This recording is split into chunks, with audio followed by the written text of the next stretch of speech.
Hey, what's good? What's good? I am Cool Blue, and this, of course, is Lady Blue. and this is me another episode of Blue Talk, episode 5. And the topic for this evening is the idea of love.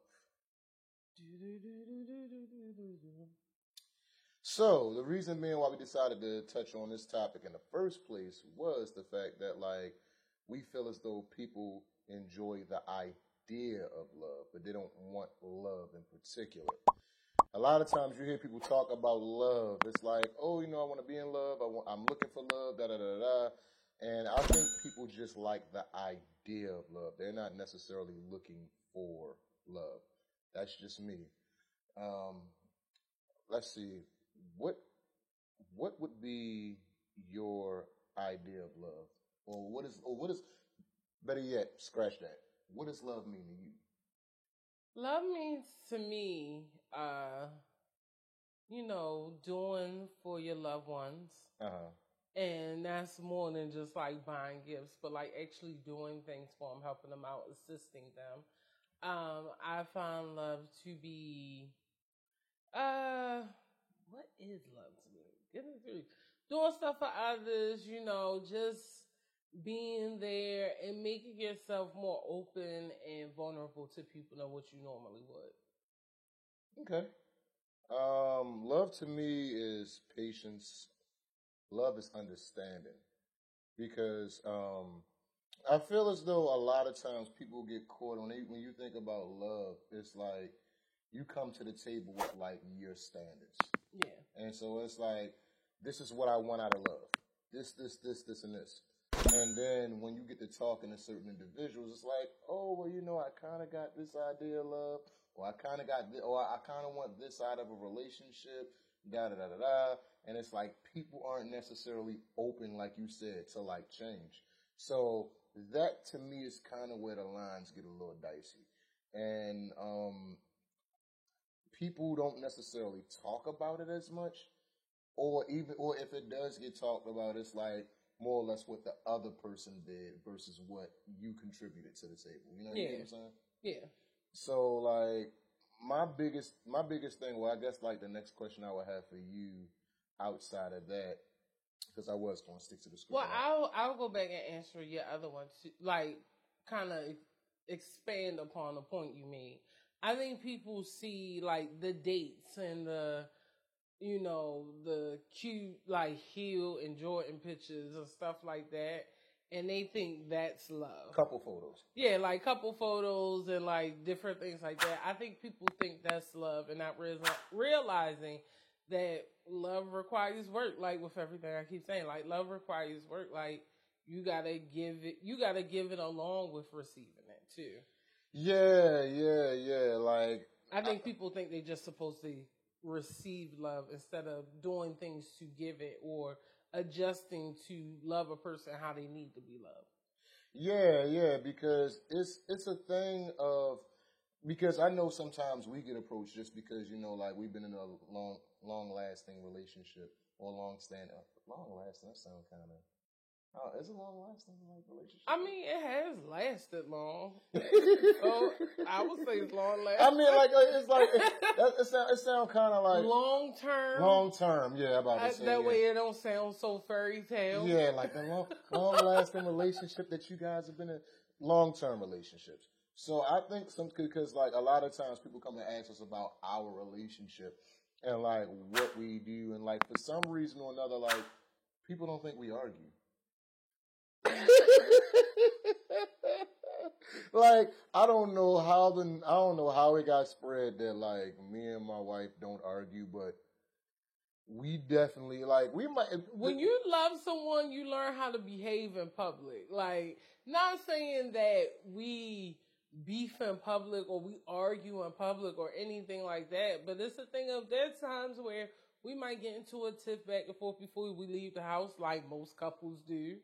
But when it's time to go around other people, I'm not going to go in there and be like, oh, he gets on my nerves. Like, I couldn't wait to get here just to get away from it. Like, why would I do that? To me, love is not sitting up here and embarrassing your partner just because you and your feelings. Like, love rolls into so many different things that people don't expect it to be. Yeah, that and the fact, like, stop embarrassing your partners in public. Like, that's not cool. Like, I'm so glad that you touched on that because it's like, it'll be a lot of times you go to like family functions or you go around your homegirls or your homeboys and y'all just got into a little tit for tat and you spend the entire time there dropping subs. Yeah. And it's openly noticeable that you've been dropping subs the entire time. And then when folks get to talking and get to staring and get the side-eyeing, then you want to be in your bag or in your feelings about it. Like, don't set up the play and then when it plays out, you sit back and you like, right, you why prep you on the my stage business? for the show. Yeah, like you prep, like,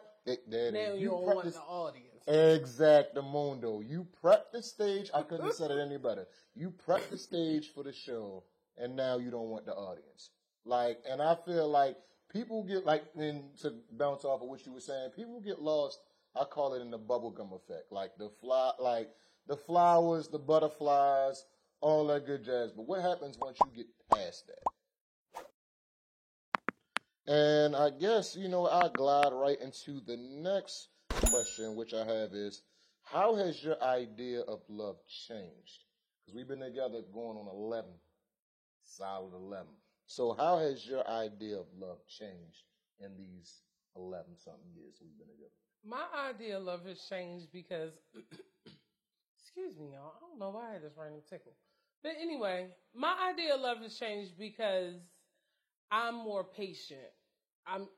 Granted, I'm not the level of patient I should be. So let me make sure that I lay that out on the line.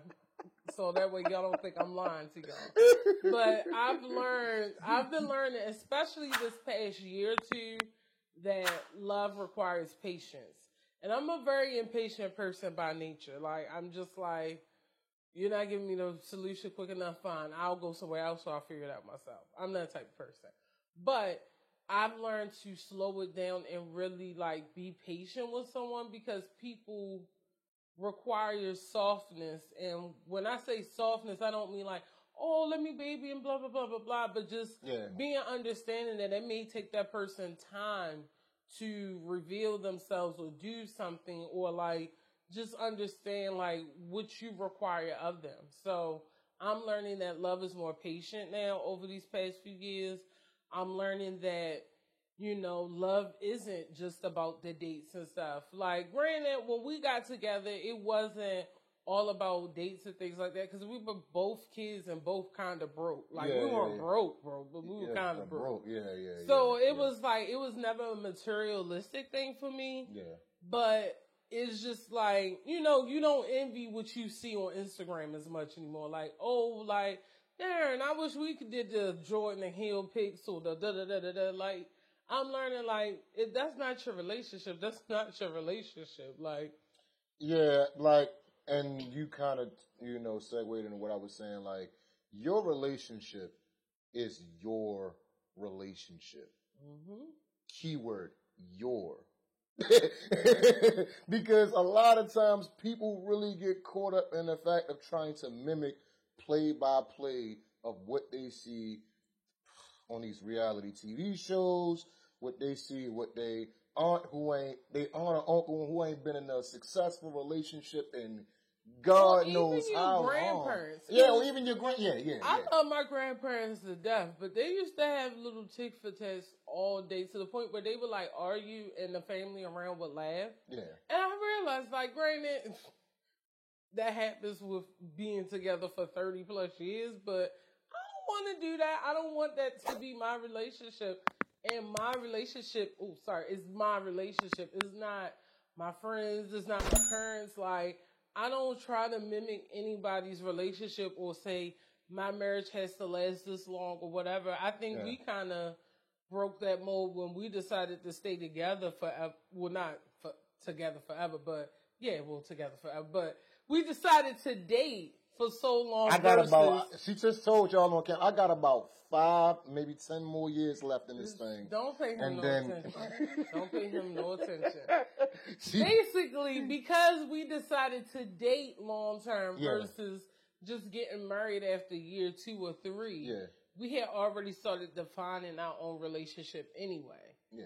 So that was because like a lot of like that too. A lot of people like really like questioned us because we dated for a lengthy period of time, and they were like, "Kenny, like, what are you waiting for? What are you waiting for? What are you waiting for?" And I'm like, "We decided this together. It wasn't like a thing. Like we had been talking about marriage since like year one." But the thing is that I don't think people realize is that I just came, hindsight is 2020. Is that if I really had married, or we really had got married when everybody said we should and things like that, I don't think our relationship would be meshing as well as it does now. Exactly. Because as much as people tell you should get married, I wasn't ready for marriage at no 23, 24, 26. Hell no. And we moved very much like we were married and like, respecting each other on that sense. But I think emotionally and what marriage actually stands for and what love when you become married stands for, I wasn't ready for that whole emotional impact right then and there at that age.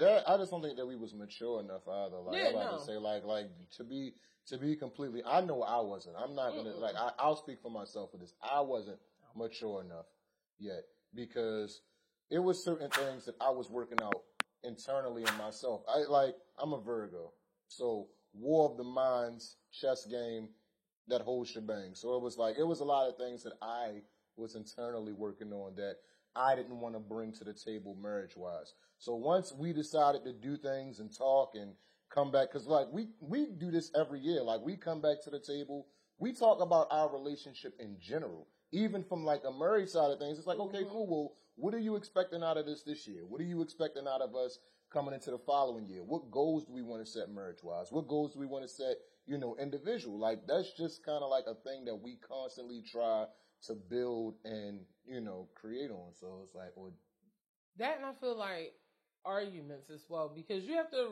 learn how to argue in love. Like, yeah.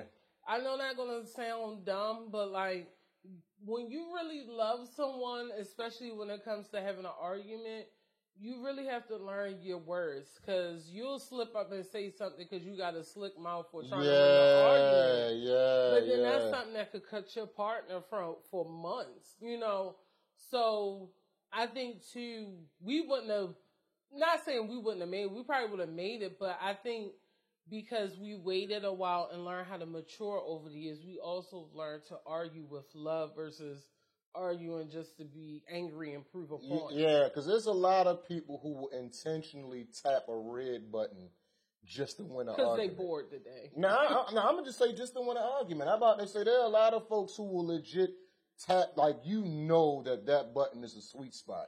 So it's like, you feel like you losing your grip on an argument and you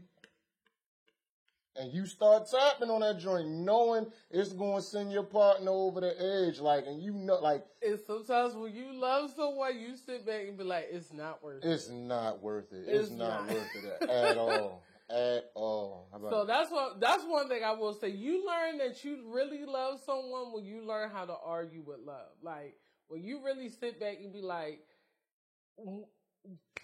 I need to say my point and it needs to come off, and I need to say this to solve it versus just being right. Exactly. I'm about to say, because being right ain't always right. Taken from a Virgo. Being right ain't always right. And the thing about it is she's an Aries, so you already know,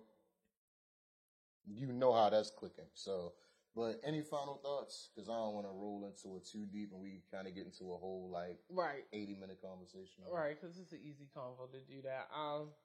Any thoughts? It's just learning to define your definition of love. And even though you may not be a Christian per se, that one scripture of love is patient, love is kind, it's very true. It's very, very true. So, I don't know the verse by heart, so I can't quote it, but I love Jesus. Nah. Nah, I get you. I have two final thoughts for the day. What I always say, time is currency. How you spend your time, how you spend your money, how you spend your energy reflects on you. And like I said, to double down on it, don't take your partner for granted, because a lot of times in this life, you'll see certain things that happen, or you'll witness certain things that happen inside of your relationship. And it's like, you know that you can change it, or you know that you on a slippery slope, and you wait until it's out of control and not say anything, versus like, hey, I know it's going in that direction. I see it's going in that direction. Let me catch it in the early stages. You wait till it's out of control and then say, how did we get here? Mm-hmm. When you like, if you really know in your heart of hearts, you know how certain situations get to where they are. You just decide that you want to tap in at the last minute and say like, how did we get here? You kind of sort of know how you got there. I'm just keeping it a buck, because a lot of people won't tell you that. Like, you see certain things happen argumentative wise, could have been prevented. But because you decide that you want to be right in the moment, it takes away from a day. It might take away from a weekend. You might have an argument on a Thursday. Might be going out of town, kind of like what we do. And and you might decide, oh, okay, cool. I want to take this on the road with me. I want to take this in a hotel with me. I want to take this to dinner with me. And now the entire weekend is ruined because you had to be, quote unquote, right in the moment. Just pick up the socks off the floor and make them feel better. Just just wash the dishes or something. Like, instead of just, love is sometimes just taking the L. Sometimes just take the L. It's okay. That's your life partner, There it is. There it is. Any more thoughts, or we? No, I love y'all. That's it. My birthday in a week. 28th. Anybody want to get me shoes? That's all I need for my birthday is sneakers. Yeah, send it to us Cash App, because I'm not buying him all these shoes he wants. I about to say, like, but I don't require that of her though. I don't require that of her though. But I do require sneakers for myself. And this has been another episode of Blue Talk. Once again, I am Cool Blue, and this is Lady Blue. And we will catch y'all on the next go round. And she definitely got the next topic. So let's see if her topics float a little better than. Bye, y'all.